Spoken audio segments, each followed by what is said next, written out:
लग्न अवघ्या 2 महिन्यांवर आलं असताना तरुणीचा मृतदेह तिच्या घरी पंख्याला लटकलेल्या अवस्थेत आढळला।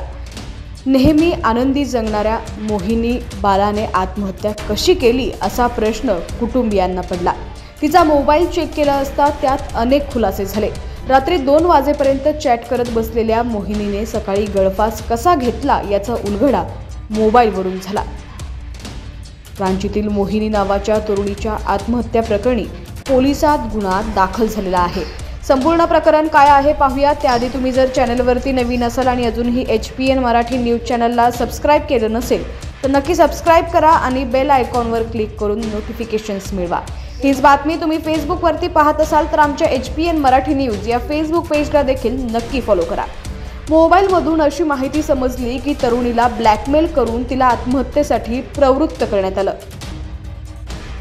नितीश राणा नावाच्या तरुणानं हे कृत्य केलं। सुखदेव नगर पोलीस ठाण्याच्या हद्दीतील इंद्रपुरी रोड नंबर 12 वर तरुणीनं गळफास घेतला। मोहिनीच्या काकांनी पोलिसांना सांगितलं की 15 डिसेंबरला रात्री जेवल्यानंतर ती नेहमीप्रमाणे खोलीत गेली। शनिवारी सकाळी ती खोलीतून बाहेर आली नाही तेव्हा हाक मारली, तरीही आवाज देऊन ती उठली नाही। खिडकीतून पाहिलं असता तिनं दुपट्ट्याच्या मदतीनं गळफास घेतला होता। दरवाजा तोडून तिला खाली उतरवण्यात आलं, पण तोपर्यंत मृत्यू झाला होता। रवींद्र यांनी सांगितलं की मोहिनी मिळून मिसळून राहणारी मुलगी होती। तिचं लग्न फेब्रुवारी महिन्यात आणि लग्नाची तयारी सुद्धा चालली होती। पोलिसांनी तपास करत असताना मोबाईल चेक केला, त्यात तरुणीला नितीश राणा नावाचा तरुण त्रास देत होता असं समजलं।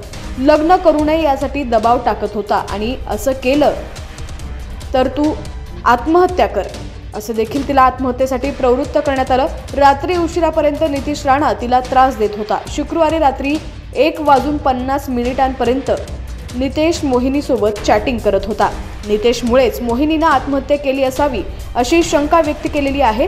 मोहिनीच्या काकांनी सुखदेवनगर पोलीस ठाण्यात गुन्हा दाखल केलाय। त्यात नितीश राणानं आत्महत्येचा दबाव टाकल्याची शंका व्यक्त करत कायदेशीर कारवाईची मागणी केलेली आहे।